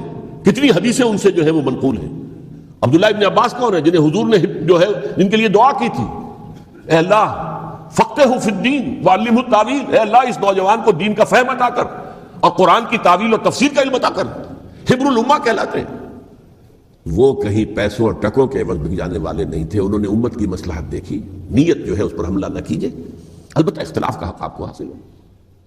2 حضرات جو ہے ڈٹے رہے کہ نہیں، ہمیں کم وٹ میں ریزسٹ کرنا ہے. عبداللہ ابن زبیر عمر کے اعتبار سے وہ بڑے ہیں. مسلمانوں میں سب سے پہلے ولادت مدینے میں جا کر جو ہوئی ہے وہ عبداللہ ابن زبیر کی ہوئی ہے.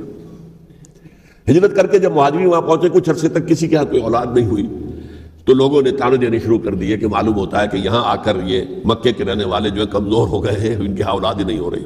پھر عبداللہ ابن زبیر کی ولادت ہوئی ہے. یہ حضرت ابو بکر کے نواسے ہیں.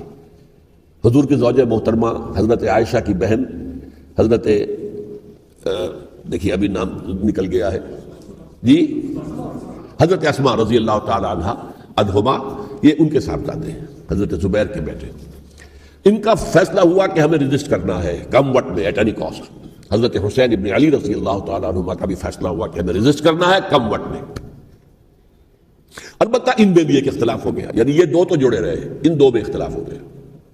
عبداللہ ابن زبیر کا کہنا یہ تھا کہ ہمیں حجاز میں رہنا چاہیے، یہ سرزمین ہے جس میں نبوت کی برکات سب سے زیادہ ہیں، یہاں ہم مضبوط قلعے کے اندر ہیں، ہمیں یہاں سے جو ہے ریزسٹ کرنا چاہیے اور ختم کرنا چاہیے اس نظام کے اندر جو خرابی آ گئی ہے اس کو۔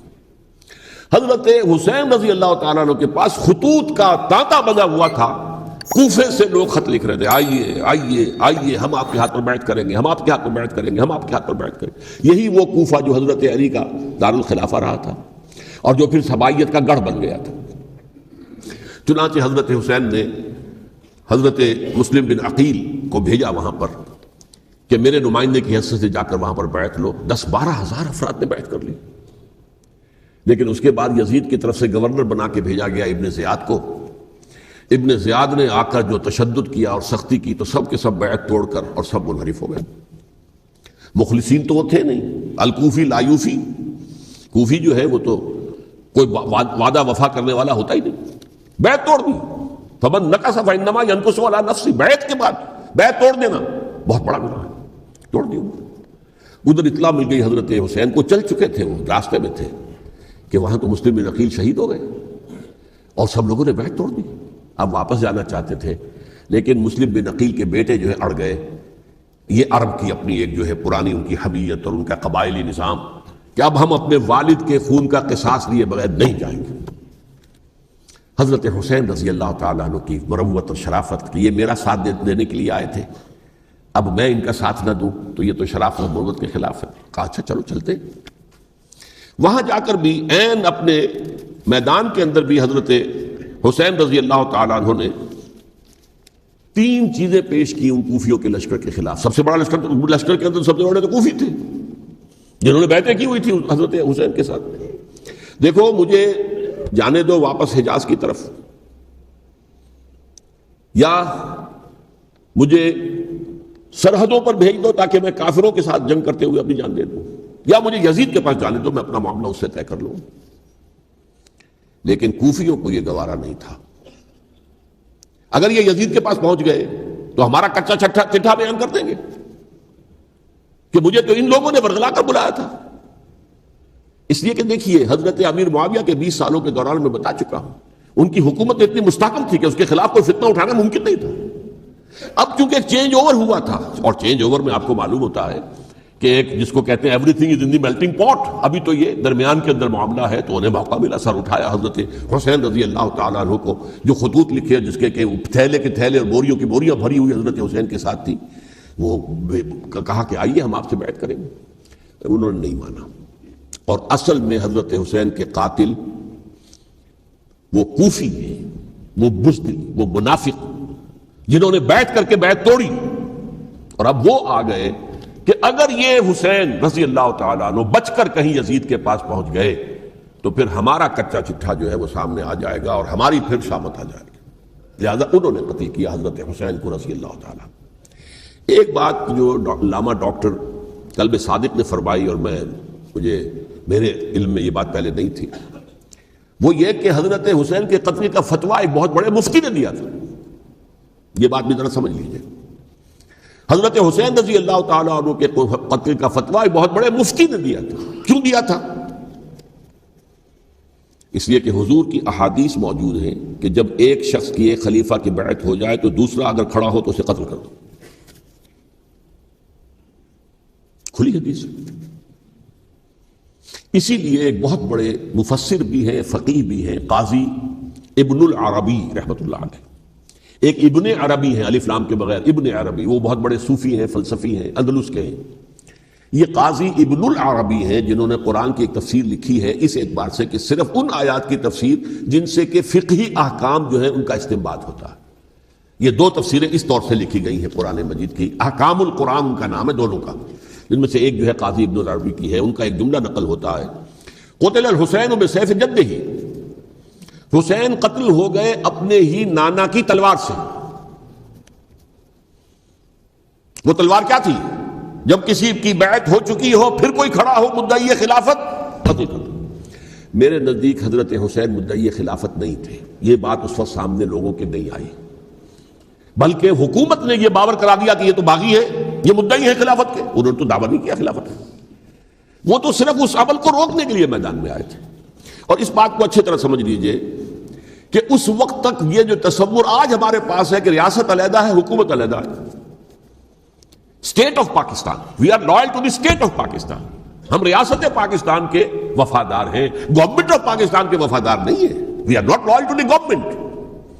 گورنمنٹ تو کبھی بے نظیر کی تھی، ہم اس کے خلاف تحریک چلا رہے تھے، یا کبھی کسی اور کی تھی اس کے خلاف تحریک چل رہی ہے، یا کبھی ضیاء الحق کی تھی اس کے خلاف تحریک چل رہی ہے. گورنمنٹ کو بدلنا تو عوام کا حق ہے، آج، اس وقت نہیں تھا. اس وقت ریاست اور حکومت کا کوئی فرق نہیں تھا. لہذا جو حکومت سے اختلاف کرے گویا کہ باغی ہے. یہ ہے اصل میں وہ پیچیدہ مسئلہ کہ کیوں کسی مفتی نے فتویٰ دے دیا. اس لیے کہ اس وقت تک ریاست اور حکومت کا فرق واضح نہیں تھا دنیا پر. یہ تو ابھی کوئی 100-150 سال کی بات ہے کہ آج ہمارا جو پولیٹیکل سائنس کا ایولیوشن ہوا ہے وہ اس سٹیج تک پہنچ گیا ہے کہ اسٹیٹ علیحدہ ہے، حکومت علیحدہ ہے. حکومت تو اسٹیٹ کے 3 آرگنز میں سے ایک آرگن ہے. ایڈمنسٹریشن حکومت کی ہے، جوڈیشری ہے اور لیجسلیچر ہے. 3 آرگنز ہیں بڑے بڑے، ان میں سے ایک ہے. تو حکومت کو بدلنا تو عوام کا حق ہے، چاہے وہ ووٹ کے ذریعے بدلیں، چاہے ایجیٹیشن، اگر پرامن ایجیٹیشن ہے اس سے حکومت کو بدلنے کا حق حاصل ہے دستوری طور پر ہر اعتبار سے. اس وقت یہ نہیں تھا.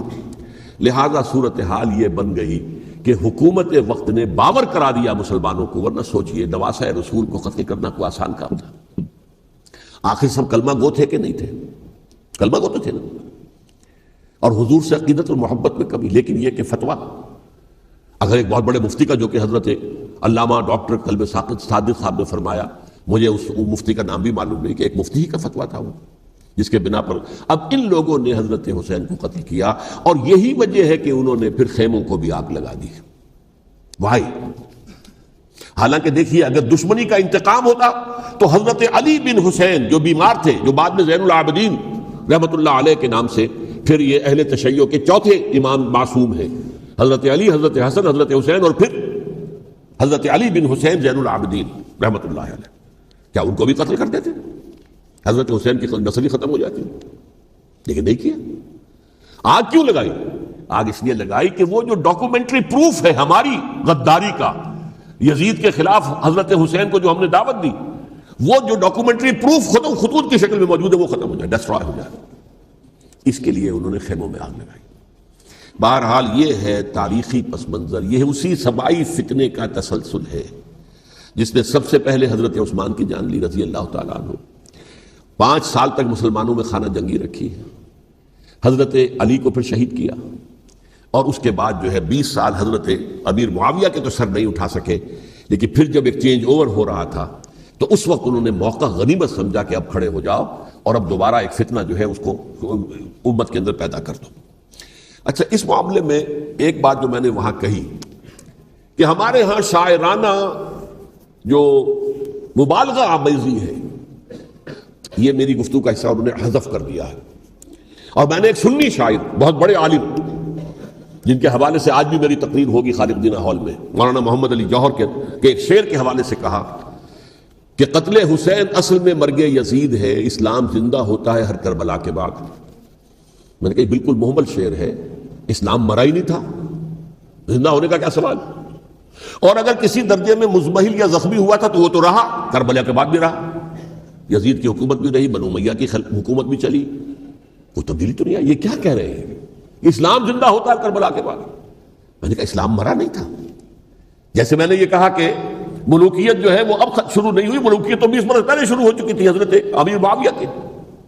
لیکن ظاہر بات ہے کہ حضرت حسن نے، حضرت حسین نے اس کو قبول کیا، اور حضرت حسین نے تو پھر 10 سال تک ولی عہدی جو تھی چاہے بیعت نہیں کی لیکن اس کے خلاف میدان میں آ کر چیلنج تو نہیں کیا.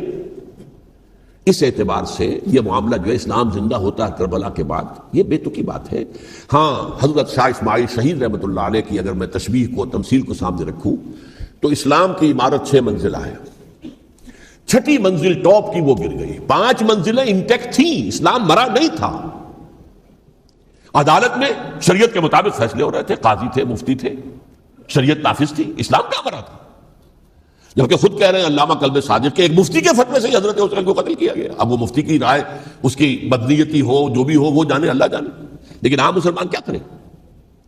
اس پہلو سے اسلام مرا نہیں تھا. ہاں، ایک منزل گر گئی تھی، وہ گری رہی، 1000 برس تک گری رہی، یہاں تک کہ آ کر مغربی امپیریلزم نے اس کے گرایا. ملوکیت کا معاملہ ختم کیا اور وہ جبرین ملوکیت دوسری آ گئی، ورنہ وہی بادشاہی چلی ہے۔ بلکہ دور بنو امیہ میں وہ بادشاہی پوری طرح اس نے بالوں پر نہیں نکالے تھے، اصل بالوں پر تو اس نے نکالے ہیں دور بنو عباس میں آ کر، اور پھر سلاطین جو ہے ترک، جو ترک خلفاء ہے، ان کا بھی بادشاہت تھی اور کیا تھا، وہ خلافت تو نہیں تھی۔ تو یہ تو اسلام میں جو بھی نقص واقع ہو گیا تھا، کمی واقع ہو گئی تھی، وہ جو کی تو برقرار رہی، اس کو بھی تسلیم کیا۔ میں اللہ کا شکر ادا کر کے کہتا ہوں کہ دونوں حضرات، دونوں شیعہ دانشور اور بڑی اعلیٰ سطح کے جو شیعہ عالم تھے، انہوں نے اس بات کو تسلیم کیا اور میری اس بات کو چیلنج نہیں کیا۔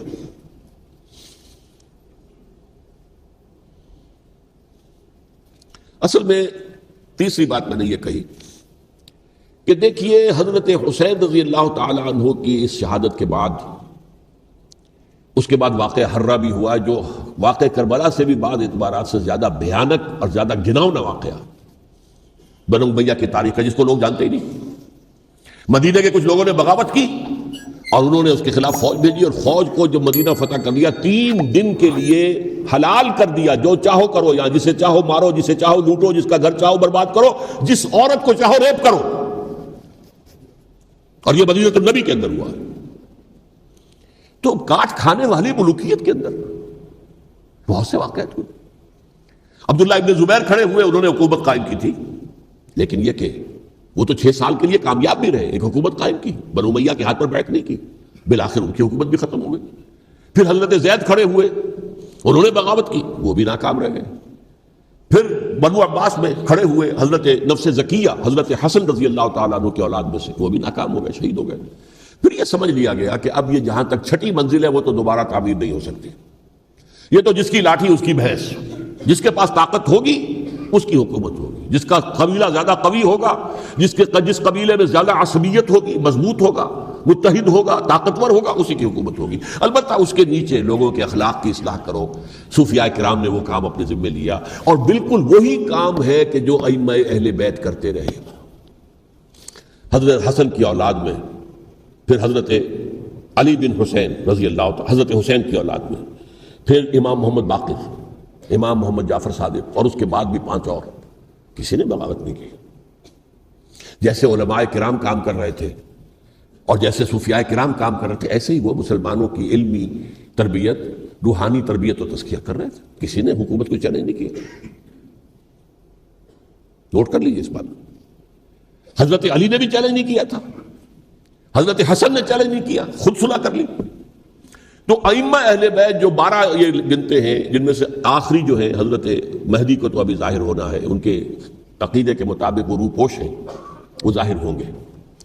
لیکن 11 حضرات کے بارے میں یہ کہ حضرت حسین کے سوا کسی نے بھی چیلنج نہیں کیا وقت کے نظام، اور حضرت حسین نے بھی اس مغالطے پر کیا کہ کوفی ساتھ دیں گے، اور یہ موقع ہے کہ یہ جو 6ٹھی منزل اسلام کی گر گئی ہے، اسے دوبارہ تعمیر کر دیا جائے۔ انہوں نے خلافت کا دعویٰ نہیں کیا تھا، یہ انہیں عوام کو مغالطے میں مبتلا کیا گیا کہ یہ خلافت کا مدعی ہو کر سامنے آیا۔ جیسا کہ میں نے آپ سے کہا تھا، امیر معاویہ نے حضرت علی کے عہد خلافت میں کبھی خلافت کا دعویٰ نہیں کیا، مدعی خلافت نہیں تھے وہ تو یہ کہتے تھے کہ قاتلان حسین جو ہے، قاتلان عثمان کو سزا دو، قصاص دو، بس۔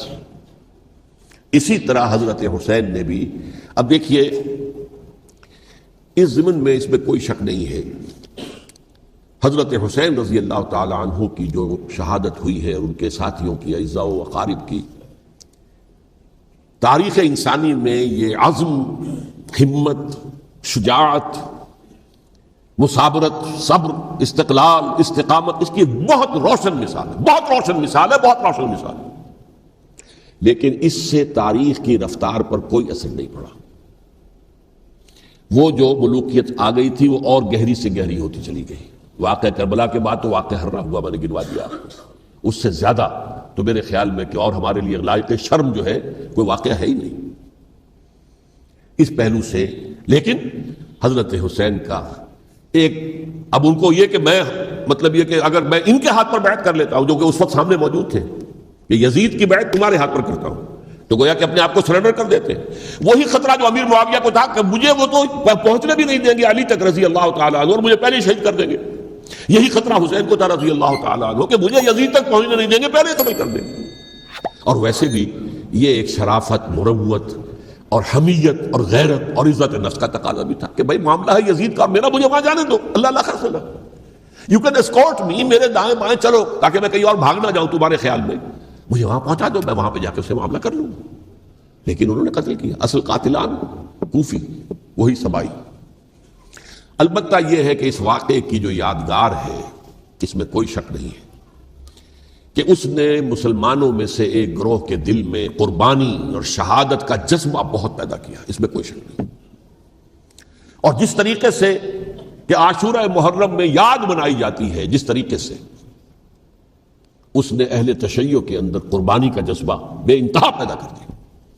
اگرچہ وہ جذبہ بروئے کار نہیں آتا، اس لیے کہ ان کے ہاں یہ عقیدہ ہے، یہ طے ہے کہ جب تک حضرت مہدی ظاہر نہیں ہوں گے ہم کسی کے خلاف بغاوت نہیں کریں گے. یہ پوری تاریخ میں ان کا معاملہ رہا، تمام جو ہے ائمہ اہل بیت کا معاملہ رہا. جب تک مہدی نہیں آتے keep sitting and keep waiting, wait and see, that's all. یہ تو خمینی صاحب نے کیا ہے، آیت اللہ خمینی صاحب نے، کہ انہوں نے یہ ایران کے شیعوں کو باور کرایا کہ بھائی جب آئیں گے حضرت مہدی آ جائیں گے، لیکن ہم اب ہاتھ پر ہاتھ رکھ کر بیٹھے رہیں، باطل کو چیلنج بھی نہ کریں. ہمیں کچھ تو کرنا چاہیے، وہ ہاتھ پاؤں ہلانے چاہیے، اور کچھ نہیں تو مہدی کا راستہ جو ہے صاف کرنا چاہیے، تمہید کرنی چاہیے، ان کے راستہ ہموار کیا جائے. تو یہ ان کی بڑی عظمت ہے آیت اللہ خمینی صاحب کی کہ اہل تشیع ایران کے جو ہے ان سے انہوں نے یہ بات منوا لی کہ ہم بالکل انرٹ نہیں بیٹھے رہیں گے، بلکہ اب انہیں نائب امام قرار دے کر اور ولایت فقیہ کے فلسفے کے حوالے سے، یہ دو چیزیں ان کی جو ہیں بنیادی فلسفے کی ہیں، وہ اس وقت میرا موضوع نہیں ہے. انہوں نے عوام کو ایسا کھڑا کیا ہے کہ 20,000 سے لے کر 30,000 کے درمیان انسانوں نے جانے دے دی. عورتوں کے جلوس نکلے، شیرخوار بچہ گود میں ہے عورت کے، اور گولی کھا رہی ہے اور مر رہی ہے، گر رہی ہے. اب سوچئے زندگی کتنی عزیز ہوتی ہے، اور شیرخوار بچے کے لیے ماں کی جو زندگی ہے، اس ماں کو اپنی زندگی کتنی عزیز تر ہوگی کہ اپنے لیے نہیں تو اس بچے کے لیے مجھے جینا ہے. لیکن نہیں، گولیاں کھائیں اور گری. یہ جذبہ انہی میں ہے. واقعہ یہ ہے کہ اہل سنت کے اندر یہ جذبہ نہ ہونے کے برابر ہے. یہ میں واشگاف الفاظ میں کہہ رہا ہوں. پورے عالم اسلام میں صرف شیعہ ایران ایسا نکلا ہے کہ جس نے بادشاہت کا خاتمہ کیا. باقی سعودی عرب میں بادشاہت بیٹھی ہوئی ہے، ڈٹ کر بیٹھی ہوئی ہے. اربوں ڈالر کا ایک ایک محل بنتا ہے ان بادشاہوں کا، اور سنی سن ہے، سن، کوئی حرکت نہیں. وہ تو اب جو حرکت ہو رہی ہے وہ اینٹی امریکن حرکت ہے جو ہو رہی ہے. وہ در حقیقت وہ مسئلہ بالکل دوسرا ہے جو اس وقت ہو رہا ہے. لیکن یہ کہ عالم اسلام میں کوئی تحریک ایسے نہیں اٹھی. یہ اہل تشیع میں ہے، جو بالکل استثنائی بات ہے کہ انہوں نے جو ہے ایک ایسا بادشاہ جس کو کہا جاتا تھا کہ اس کا جو اسلحہ خانہ ہے وہ ایشیا میں سب سے بڑا اسلحہ خانہ ہے، جو 2500 سالہ پرانی جو ایک عظمت تھی ایران کی، اس کو دوبارہ تازہ اور زندہ کرنا چاہتا تھا. 2500 سالہ برسی اس نے منائی تھی، اس کے لیے ایک شہر آباد کیا تھا کہ خسرو یا سائرس یا ذوالقرنین قرآن مجید کی اصطلاح میں اس کی یادگار بنائی تھی. اور وہ سوچ رہا تھا کہ وہی عظمت دوبارہ ایران کی ہوگی جو کہ خسرو کے زمانے میں تھی، جس کا قرآن مجید میں سورہ کہف کے اندر ذکر ہے. مشرقی فتوحات، مغربی فتوحات، شمالی فتوحات. تو وہ بادشاہ ہے، اس کو بھاگنا پڑا وہاں قربانی کی وجہ سے. تو یہ جو ہے واقعہ کربلا نے، اس میں کوئی شک نہیں ہے کہ ایک ایسی مشعل روشن کی ہے جس کو کہ ہر شخص کو دیکھنا چاہیے. یہ بھی انسان، جیسے کہ اقبال نے ایک شعر کہا تھا غالب کے لیے، فکر انسان پر تیری ہستی سے یہ روشن ہوا ہے، پرے مرغ تخیل کی رسائی تاک ہو جا. تو فکر انسان پر حضرت حسین کی قربانی سے یہ واضح ہوا ہے کہ انسان کس حد تک جا سکتا ہے قربانی دینے کے لیے اپنے کسی مقصد کے لیے. مقصد ان کا جو تھا، میں نے اسی لیے آیت پڑھی تھی، معاذ اللہ ثم معاذ اللہ. میں ایک آخری بات جو کہہ رہا ہوں وہ نوٹ کر لیجئے. ایک خاص انتہائی نقطۂ نظر کے عام کیے جانے کی وجہ سے سنیوں میں بھی ایک انتہائی رد عمل پیدا ہوا ہے. Extreme rightist سنیز. اگر ایک طرف سے حملہ کیا گیا ہے حضرت عثمان کی نیت پر، ان کو خیانت کا الزام لگایا گیا، ان پر اقربا پروری کا الزام لگایا گیا، حضرت ابو موسیٰ شریف پر خیانت اور غداری کا الزام لگایا گیا. یہ ساری چیزیں اگر صحابہ کرام کے اوپر ہوئی ہیں، امیر معاویہ پر، امیر اور عمرو بن العاص پر، تو جواب میں کچھ لوگ کھڑے ہو گئے. حضرت علی وہ اقتدار کے طالب تھے، معاذ اللہ ثم معاذ اللہ ثم معاذ اللہ. یہ اہل سنت کا موقف نہیں ہے. حضرت حسین اقتدار کے طالب تھے، ہرگز نہیں، ہرگز نہیں، ہرگز نہیں. وہی اصول جو میں نے بتایا تھا سب کے لیے لاگو رہے گا. وہ امیر معاویہ کے لیے ہے تو حضرت علی کے لیے بھی، حضرت حسین کے لیے بھی ہے کہ نیک نیت ہے. آپ ان کی کسی رائے سے اختلاف کر سکتے ہیں لیکن ان کی نیت پر حملہ نہیں کریں گے. نیت پر حملہ کریں گے آپ کا ایمان بالرسالت جو ہے وہ مجروح ہو جاتا ہے. یہ رسول کے ساتھ بھی ہے. رسول نے ان کا تزکیہ کیا, یتلو علیہم آیاتہ ویزکیہم, اس کا سارا عمل محمد کا کیا ہوا صلی اللہ علیہ وسلم. تو صحابی کے معاملے میں یہ ہمارے ہاں ان کو اہل سنت جو ہیں جو معتدل مزاج کے, اور اکثریت ان کی, یہ تو چند لوگ ہیں ذرا قلم چلا لیتے ہیں تو ان کی بہت سی کچھ چھوٹی چھوٹی کتابیں بھی شائع ہو گئی ہیں بہت, لیکن انہیں اہل سنت نے قرار دیا ناسبی یا خارجی. جیسے خوارج نے کہا تھا حضرت علی بھی کافر ہیں اور حضرت ابی معاویہ بھی کافر ہیں, حضرت عمرو بن العاص بھی کافر ہیں, معاذ اللہ ثم معاذ اللہ. ایسے ہی کچھ لوگ حضرت حسین پر بھی الزام لگاتے ہیں کہ اقتدار کی ہوس اور طلب کے اندر انہوں نے یہ سارا سفر کیا تھا, اور بس یہ ہے کہ وہ جو بازی تھی وہ ہار گئے. اللہ اللہ خیر صلی اللہ, اس سے آگے کیا ہے معاملہ, نہیں, معاذ اللہ ثم معاذ اللہ. اسی لیے میں نے آیت آج جو پڑھی تھی ایک اور جو بہت بظاہر آپ کو معلوم ہوئی ہوگی, غیر متعلق ہے میرے آج کے عنوان سے, تلک الدار الآخرۃ نجعلھا للذین لا یریدون علوا فی الارض ولا فسادا. یہ سورہ قصص کے آخری آیات میں سے. دیکھو یہ آخرت کا گھر جو ہے وہ ہم خاص کر دیں گے ان لوگوں کے لیے جو اس زمین میں اپنے اقتدار کے طالب نہیں ہوتے. زمین میں اقتدار کے طالب ہوگے فساد ہو جائے گا, تم بھی طالب میں بھی طالب, جھگڑا ہوگا, لڑائی ہوگی, دنگا ہوگا, فساد ہوگا. تلک الدار الآخرۃ نجعلھا للذین لا یریدون علوا فی الارض ولا فسادا. جو لوگ زمین میں اپنے اقتدار کے طالب اور اس کے نتیجے میں فساد پیدا کرنے والے نہیں ہیں, ان کے لیے ہم نے آخرت کا گھر خاص کیا ہے. والعاقبۃ للمتقین, اور عاقبت جو ہے, انجام کار, آخرت جو ہے وہ تو متقیوں کے لیے ہے. اسی میں آئیں گے سب صحابہ کرام, خواہ وہ حضرت علی ہے رضی اللہ تعالیٰ عنہ, اور خواہ وہ حضرت امیر معاویہ ہیں, حضرت عثمان ہیں رضی اللہ تعالیٰ عنہما, خواہ حضرت حسن ہیں, حضرت حسین ہیں رضی اللہ تعالیٰ عنہما, خواہ عبداللہ ابن زبیر ہیں, خواہ عبداللہ ابن عباس ہیں, خواہ عبداللہ ابن عمر ہیں رضی اللہ تعالیٰ عنہم اجمعین. اس اصول کو سامنے رکھ کر اختلاف آپ کر سکتے ہیں کسی سے بھی, لیکن کسی کی نیت پر حملہ کریں گے تو اصل میں آپ کا ایمان بالرسالت مجروح ہو جائے گا. علی کو نبی اکرم صلی اللہ علیہ وسلم نے اپنا نائب بنا کر چھوڑا تھا جب غزوہ تبوک میں جا رہے تھے مدینے میں. حضرت علی نے کہا بھی کہ مجھے آپ عورتوں کے ساتھ بٹھا کے جا رہے ہیں. فرمایا تمہارا مقام میرے ساتھ وہی ہے جو موسیٰ کے ساتھ ہارون کا تھا. ہارون کو چھوڑ کر گئے تھے نا یہودیوں کے پاس جب گئے تھے تورات لینے کے لیے, تو تمہارا وہی مقام ہے میرے ساتھ. تو یہ حضرت علی ہیں رضی اللہ, ان کے بارے میں میرا, ان کی کیا عظمت میری نگاہ میں. تو یہ 3 کتابچے ہیں, مجھے نہیں معلوم تیسرا یہاں ہے یا نہیں ہے, بہرحال آپ لوگوں کو ریکمینڈ کر رہا ہوں کہ ان کا مطالعہ کریں. اب یہ کہ آخری بات یہ کہ اصل ہمارے کرنے کا کام کیا ہے. دیکھیے کیوں نہیں کیا کسی نے بھی خروج کا معاملہ, وہ میں واضح کر چکا ہوں. بغاوت نہیں کی, کیوں؟ ایک تو ریاست اور حکومت میں فرق نہیں تھا, ذرا کھڑا ہو اور وہ باغی قرار پائیں گے, واجب القتل ہو جائیں گے, فتوے کی زد میں آ جائیں گے, یہ معاملہ تھا. اور دوسرے یہ کہ عمارت پوری گری نہیں تھی, ایک منزل گری تھی نا. آج ہم کہاں کھڑے ہیں, پوری عمارت گری ہوئی ہے. نہ شرعی عدالتیں ہیں, نہ شرعی فیصلے ہیں, نہ احکام الہی نافذ ہیں, نہ حدود اور قصاص کے معاملات, کچھ بھی نہیں. ہمارا فرض کیا ہے؟ حضرت حسین کی مدح کرتے رہیے, تعریف کرتے رہیے, صحابہ کرام کی مدح کرتے رہیے, مدح صحابہ, اس کے لیے مجلسیں قائم ہو رہی. بھائی کر کیا رہے ہو؟ تھے تو آبا وہ تمہارے ہی, مگر تم کیا ہو؟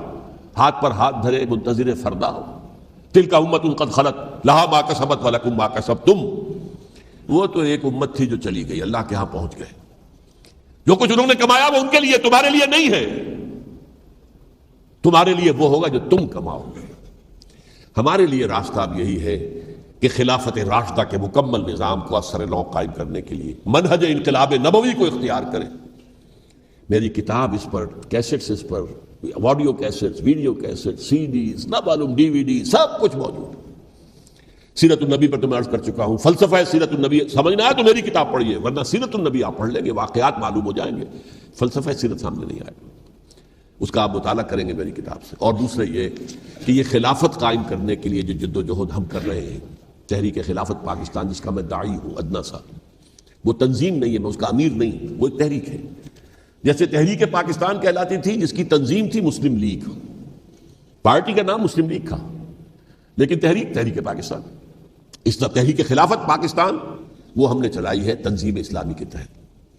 یہ خلافت جب پہلی چلی تھی آج سے 84 سال قبل, نومبر 1921 میں خالد دینا ہال میں وہ مقدمہ چلا تھا جس کے نتیجے میں بڑے بڑے جو لیڈر تھے ہمارے، مولانا محمد علی جوہر اور مولانا حسین مدنی اور مولانا ابوالکلام آزاد، ان سب کو 2 سال کی قید کی سزا سنائی گئی تھی، بغاوت، مقدمہ بغاوت، یہ خالد دینا ہال۔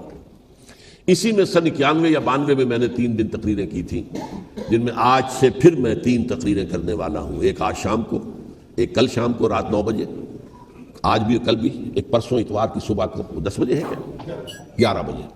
تو ان میں آپ حضرات شرکت فرمائیں، تاکہ اصل جو ہمارے کرنے کا کام ہے، تاریخ کو بھی سمجھنا چاہیے، تاریخ کے عوامل کیا ہیں، کیا پس پردہ عوامل کار فرما تھے، کیا کسی شے کی اصل حقیقت ہے، وہ سمجھنا چاہیے۔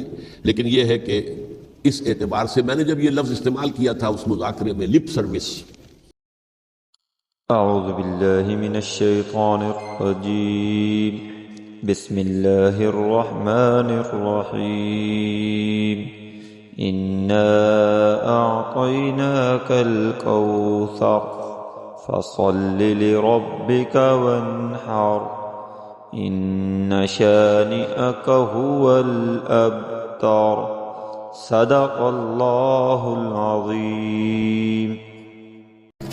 السلام علیکم سامعین، ڈاکٹر اسرار احمد صاحب کے مزید بیانات سننے کے لیے ہمارے چینل صدائے ایمان کو سبسکرائب کیجیے۔